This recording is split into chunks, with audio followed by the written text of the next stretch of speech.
But I've got a question. Now, the movie, you know, I come at it from the philosophy angle, and I'm not a philosopher, and I didn't study it in college, but I love the ideas of it. I love what humanity could be. A lot of what you were talking about.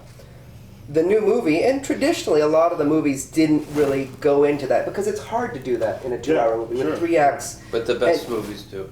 The best movies and they are, and I'm not a writer, and I don't know how to do that. And I agree, the best movies, if they can do both, have action and have, you know, a message in it, that's great. This movie, while I agree with everything everyone said in terms of its qualities, it didn't have the messaging, and a lot of the movies haven't. So these new kids that are being introduced to it, does Star Trek does it have staying power based on this new movie?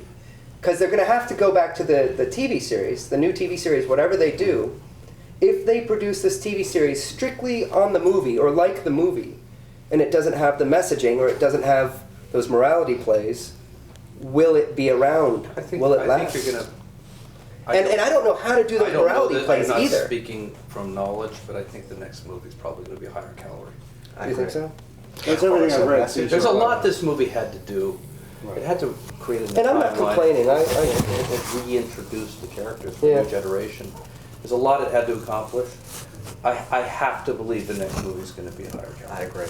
I agree. And I think the thing also, you know, look, to get into the minutia of this, which is probably not interesting to most people, but, you know, I cut them a little bit of slack because it was during the writer's strike. You know, so they didn't, it's the same thing happened to Quantum Solace. Yeah. You know, they worked with the script that really, you know, I think anyone who's had any experience writing looks at the script of Star Trek and says, there are gaping plot holes in this movie. There's things that could have easily been addressed, that should have been addressed, and probably would have been addressed had they not been in the midst of the writer's strike. And I think that this new movie had a lot of time to germinate. There's some great casting. I mean, certainly Benedict Cumberbatch, whoever he's playing, should be a sensational villain. So, you know, I think the hope is it'll be better. The thing about it is, though, I mean, first of all, as members of the Writers Guild Board of Directors, I'm happy that they have taken a strike. But I also want to say, I look at that movie and I think, you know, they did really good stuff. That they explored Spock in a way that had never been explored before. They explored Kirk in a way that had never been explored. That, to me, was true to every Kirk that I'd seen, you know, and every Spock that I'd seen. They talked about love and what love means on Vulcan, which were questions that were never, you never answered the question, why did Sarek marry a human woman at Maiden? You know, you're looking at Star Trek, I've been watching the show, they never explained it. They do it with a joke. It seemed a logical thing to do. He had to love her. There's some great shit. And there's great stuff in there. The Vulcan schoolyard scene. Yeah, all that stuff that was like character. And that's, again, the reason why I don't feel, even to use the term, cutting them slack is because there's a lot they had to do, and they did, you know, really important stuff of creating this universe in a movie, in a modern movie setting that made it exciting and fun to watch, but was, to me, still true to Star Trek, not necessarily to the highest form of Star Trek allegory and morality play, but in terms of we care about our characters, we care about these people. Then where do you fall on this whole, it's neither a sequel nor a reboot, because it's a little of both by casting Leonard Nimoy in it, and so rather than just reinvent it the way Batman, for instance, or other franchises, or, you know, Casino Royale, this was sort of a sequel and a reinvention. Right. It's definitely a reinvention. It was a reinvention that did a trick to make it palatable to old Star Trek fans. And yet, was what in doing so, is still faithful to the mythology of Star Trek. In a way, the Batman movies is not comparable. I mean, the Joel Schumacher's mythology is different, completely different than Chris Nolan's. The impact of the JJ's movie, you know, not just from my experience seeing it a few times in theaters and watching the box office make it twice as much as The Voyage Home, was when I went to my high school reunion over Thanksgiving in 2011. You know, I was, you know, picked on a little bit when I was a kid because I was a big Star Trek fan. Did you show up in Star Trek? No, I did not. But I was, you know, like a rock star because a lot of them see me on TV, so it was actually pretty cool. It's amazing how being on TV changes everything. Yeah, it really does. But you're still the same old loser you always were. Yes, I am. But here's the best part was I'm at the reunion, this guy, Todd Capriati, comes up to me and goes, Mantz, puts his arm around me, Mantz, No, I used to pick on you all the time for being a Trekkie, but that new movie was pretty good. And I said, Todd, welcome to the bandwagon. That was it. That was the moment that I realized that it was not just a great Star Trek movie, that it was a great movie, period. Well, it was a bridge. It was a bridge between the mainstream people who had never watched Star Trek and, you know, people who do love the franchise. My mom liked it. So what's the, so, you know, to wrap up, what's the future? What's next for Star Trek? What do you think should be next? What do you think will be next? What do you hope will be next? I have no idea. You go, Rod. I have no idea. I can only tell you what I'm scared of, and I already did. So. Well, as a person who has written for Star Trek and produced a lot of animated shows, I would like to do a Star Trek animated show. Which, okay, well, I'm the only person who has that resume, so I think it should be me. But I think you have to take a pay cut. but no, honestly, What's Family Guy going to do? They've done the Star Wars. You know, it's Star Wars is 20th Century Fox and Family Guy is 20th Century Fox. So from a business point of view, it's very easy to do that. You're right. Whereas I read the making but of course I think they would do it. I'm not on Family Guy, but I hope that anymore. But I think American Dad should do it. American Dad. But I think I agree with Brannon. You know, Star Trek is television, and I hope that, you know, I love Game of Thrones, and I think if you had that kind of like epic. Premium cable budget Star Trek show done serialized. Bring a movie sensibility. You were talking about that before. Bring a movie sensibility to the small screen. I think that would be amazing. In terms of event, a real event, and you just go for broke in the first season in a way that you don't normally, and take some risks. I don't know if that's what's happening or going to happen. Because what we've seen is people beyond the we know people love the characters, but people can be fans of 4 or 5 shows. What they truly love is the universe, you know, of Star Trek. This incredible universe has been created over nearly 50 years. So I think to be able to do justice to that universe, to see all the corners of, you know, it would be great. You know, where it's not just a matte painting, establishing shot, but now with CGI, what you can do with set extensions, what you can do with the space, you know, travel and space battles and crowds and all that kind of stuff. I mean, we have yet to see the Star Trek version of Lord of the Rings, and I don't mean that in sort of a corny way, you know, people with swords, but the epic scope of you know, where Star Trek is, even this first Star Trek movie, it never felt huge, you know, and it didn't feel epic. You know what? But what that's going to mean creating a storyline, perhaps, where you are centrally on the starship, but you're also cutting to other events. You know what I mean? Absolutely, Yeah, crazy that time. Yeah. Yeah. I mean, it seems like technology is opening the door. It all starts with great storytelling, but now technology, because you were just sort of leaving Star Trek behind at the time where CGI was really exploding in an accessible way for television. Star Trek spaceship that was created as a pure CGI model. Wow. Those are you really had. The others were all models. And it was really I mean. And by the way, that CGI model is amazing. That is an amazing CGI model. Because if you had the budget, CGI aliens, you did them a little bit on Voyager, but you really did them more on the Enterprise as well, like the Zindi stuff. And that there's just ways in which, you know, the technology was real. What's really interesting is if you watch These Are the Voyages, the last Enterprise, you see the CGI version of the Enterprise D from Next Generation, and you see how much even that sort of basis of comparison. That's the only CGI one. Right, and that if you see that compared to Next Generation, which still hold up, but you compare them, you sort of see just in that timeline how much technology advanced, just looking at that ship and the way it moves and the way. So had you had the budget and schedule and technology of something like Terra Nova, it's fair to say Enterprise probably would have been a very different show. Yeah, for sure. Wow. I think so. Last question. Favorite episode of Star Trek and favorite movie? Well, probably my favorite is Mirror Mirror from the original series, because as 11 years old, I was just like, oh, alternate universe, oh my God, evil people. I was like, and it's sort of still, like, I still watch it, I'm still sort of 11 and just sort of blown my mind. And yet, if you go back to it as an adult, it's saying some really interesting things about humans and and the human condition, and so that it still lives for me, that episode. And It also spawned so many interesting episodes. I mean, Deep Space Nine did a great mirror episode. Enterprise did a great mirror I just think that the idea of the alternate universe, again, so far ahead of its time. 1967, that episode came out, and the idea of that, Fringe is all about an alternate universe, you know, and it's still not something it's not done that much on television. It's done, and it was done still so well in that episode. That's an epic episode. It really is. Favorite Star Trek movie? I mean,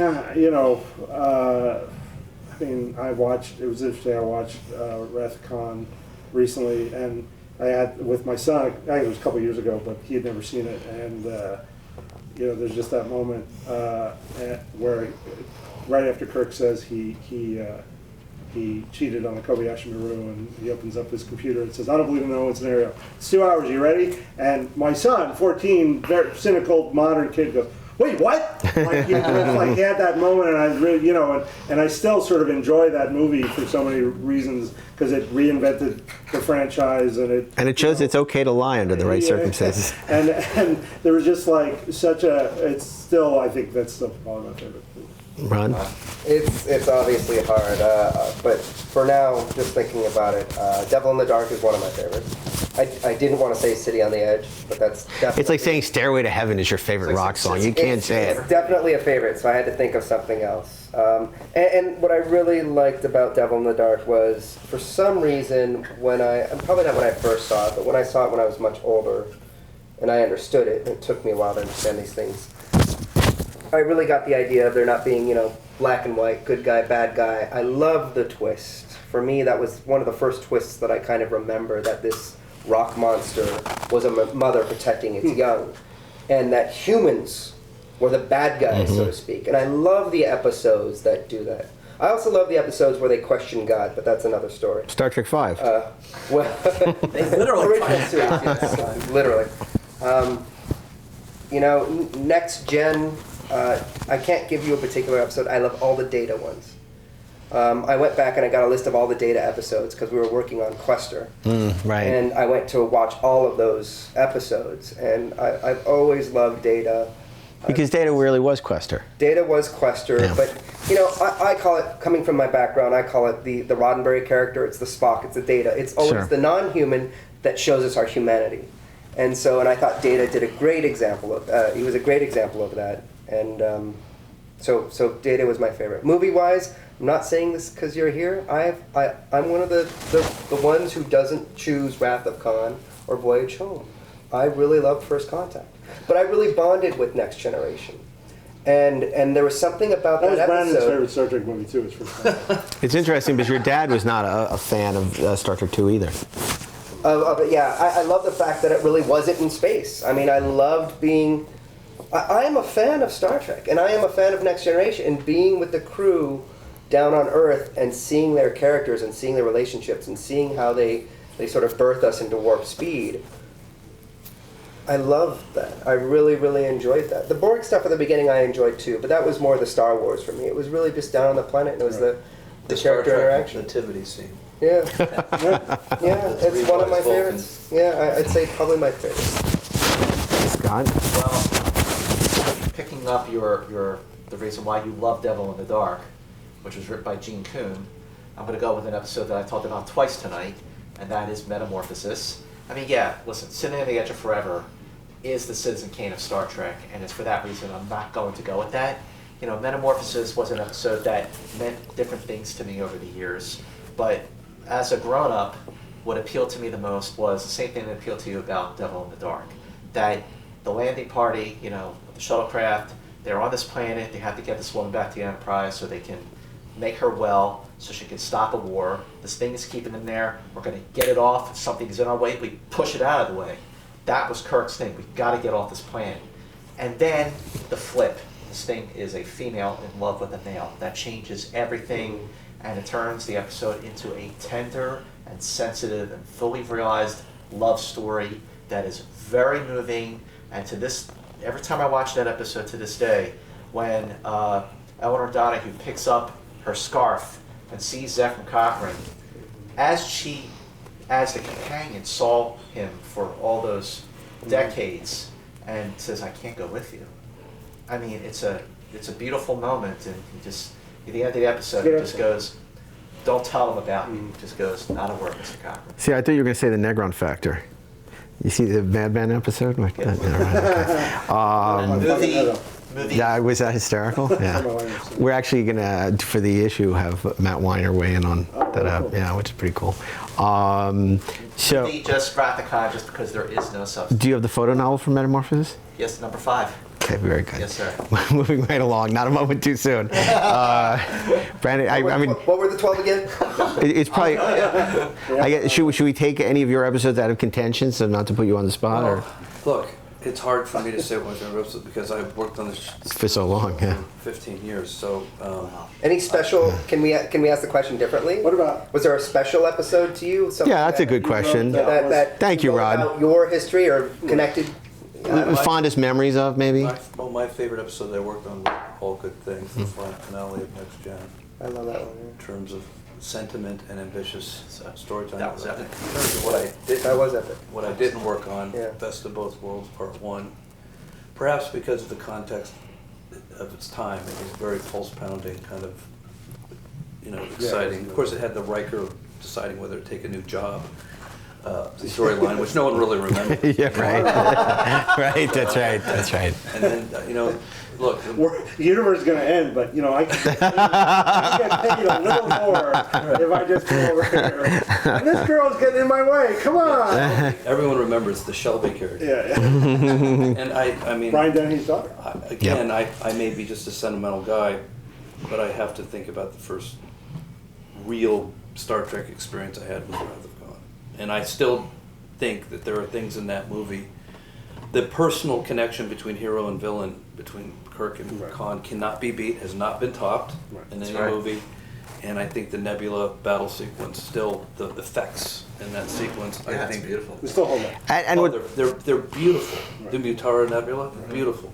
and what I think people have not learned that's so effective in that sequence is even with the advent of CGI, those ships moved like battleships, even though it's not accurate to what space would really be like, and it's 0G, and they don't move like there's air, and they're not.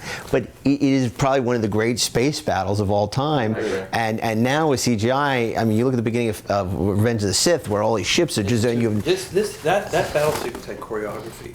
Not a lot happens if you watch again. There's a lot of just kind of moving around and quoting Shakespeare. Right. It's still very powerful, and I think someone said it wasn't really a Star Trek movie. I don't know what you're talking about. Yeah, who said it wasn't a Star? Did you say it wasn't a Star? No, I don't know. It's very very much a Star Trek movie. I didn't say. It must have been I think what Gene hated it. That's I right. think Wrath of Khan does. What Next Generation did. It said. You guys, It's Star Trek. Anybody, seriously, Can I finish my sentence? the So, Genesis device, Yeah. one of the coolest Very fucking cool. things Yes. of Very all cool. time. Still a great To idea. this day, But and it's- everything But about it. what it did was it Yeah. said it took what motion picture didn't really do, even though it had the money, which was, okay, we're going to say it's Star Trek, and we still got these actors, we still got these characters, but we're reinventing. Here's a way to tell a story within the Star Trek universe that was different. And what's great is they had no money. I mean, it was produced for a penance Reused effects. at the time. And you open it in Kirk's apartment, and he's worried about getting old. Right. And it's like you think this is some kind of.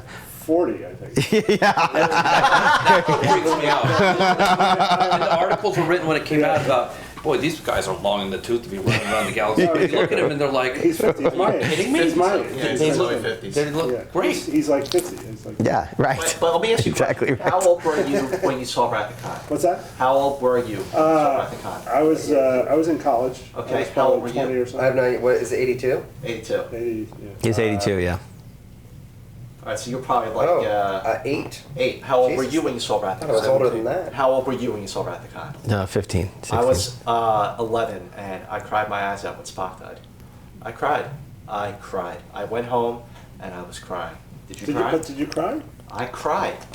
And I still get moved 3 times. when when they're talking through the glass and It's a good scene, man. The movie has it all. How can anyone say anything? I'm sorry, I didn't cry because I was such a cynical Star Trek fan at that point that I knew he was not going to stay there. See, my biggest problem with that movie, which is the same thing that Nick Meyer hated, was them going back and adding the casket on the Genesis planet, which negated this great sacrifice. It's like, to me, I thought, oh, Spock made this incredible sacrifice. This is great message. The good of the many outweighs the good of the few or the one. And it's like, thank you. So it made this great sacrifice. And then it's all like, oh yeah, the casket is sitting there. We know he's coming back. It's a great movie. It's a great movie. I love it. But from a writer point of view, the sacrifice had to be not Spock deciding to go. It had to be Kirk ordering him to go.